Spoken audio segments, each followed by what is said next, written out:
kind of a different format. I've seen various recommendations saying, is the TRN MT1 good against A, or is the CCA good against B? Things like that. So I've kind of done a is it worth buying kind of thing for the price. But anyway, I've got 3 examples here. The TRN MT1, which you can tell compared to the one that looks exactly the same over there, is because it's got the KZ CCA kind of connector there, and it's got the M on it. But obviously these look very extremely similar, as you can tell. That's the CCA with the big A, and obviously everybody knows the QKZ VK4. But that's since late 2019, and mine's a good one, so bear that in mind. And yeah, so price of these is roughly, well, for me, these pair is around £5 to £6, which is obviously very cheap. The VK4s are at just over £10. It used to be less than that. Sometimes it's more. You just have to check whatever store you want to buy it from, because the prices do that up and down. So yeah, build on these is kind of what you expect. Plastic, as you can see, all got detachable cables, which is good.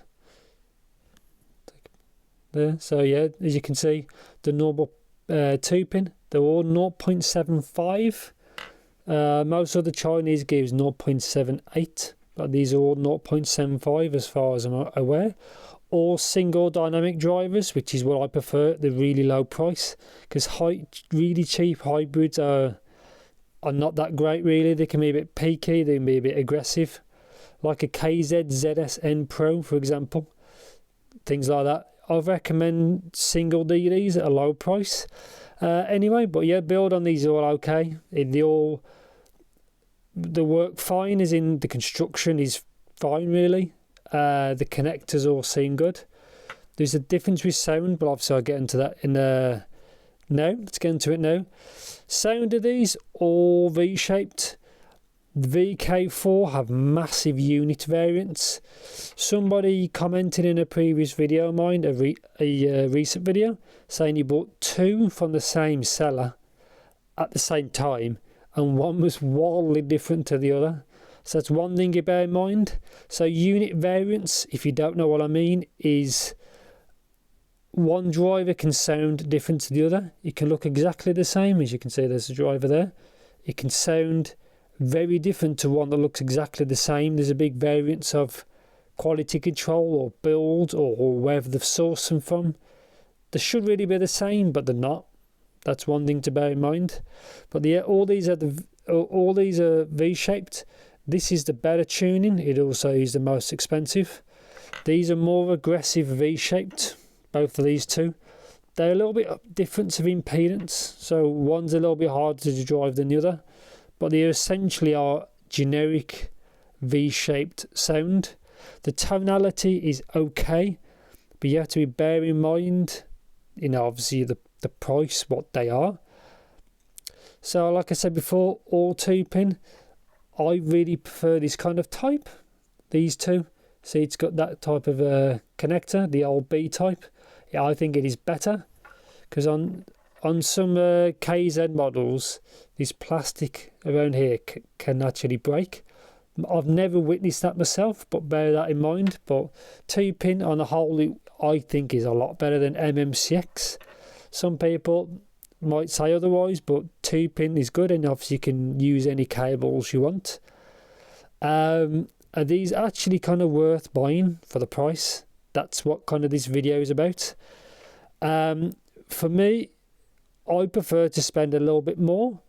These are only good if you really have really low budget, or you just want a spare one, or just a daily beat just to take with you. If they break, you lose them, it doesn't really matter, because they're very cheap. That's why I'd only really kind of buy these. I bought these kind of for testing purposes, and this is a cheap backup set, as I already own a few earphones already. But I would probably go for like a blonde BL01 or the 03, the Tin T1 Plus. something like that. That's where you really want to be at that kind of price, like £15, obviously $18 to $20, give or take. That's where you really should be, and that's what I'd recommend probably realistically over these. These do sound good. I do think they got a really good tonality. Those have got a better tonality than those two, but they are a little bit more, but that's a good set, so bear in mind. But yeah, I really recommend to go Blonde 01 or 03 T1 Plus, maybe KB KS1, something like that. That's where you should be, but bear in mind these are really cheap, so don't have high expectations. Just bear that in mind. And yeah, I didn't want to keep this video overly long, so really get to the conclusion. Are these kind of worth buying? I'll leave that up to you. Personally, for me, probably not. As you say, like a Blonde models and up is where I'd prefer to be, as they do sound better. They are a better product. These are good if you really got zero money, or you want just a spare set to keep in your car or use on your train, on the bus, coach, something like that. Take to school with you. They're good for that. And obviously got detachable cables, which again is very good. So if the cable's rubbish, change it, or it fails, you can change it.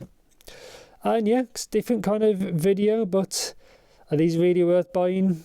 From my point of view, I'll let you decide that, but personally for me, probably not.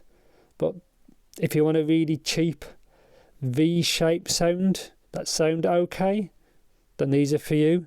That's a little bit better, but they are the VK4 is a minefield on its own, as obviously from all the fee reports. And one thing I didn't include here was the EDX from KZ. I find them kind of harsh. I don't recommend them anymore. These pair here, these two are better than the EDX, unless you've got one that sounds different to mine, but these are the better two, and obviously that's the best out of these three, the VK4. So yeah, thanks for watching and take care. And I've got another video coming soon, which is a attached cable earphone, which is a bit different. Normally in the trend of detached cables, which is better. And yeah, that's it. Thanks for watching, and yeah, see you in the next video.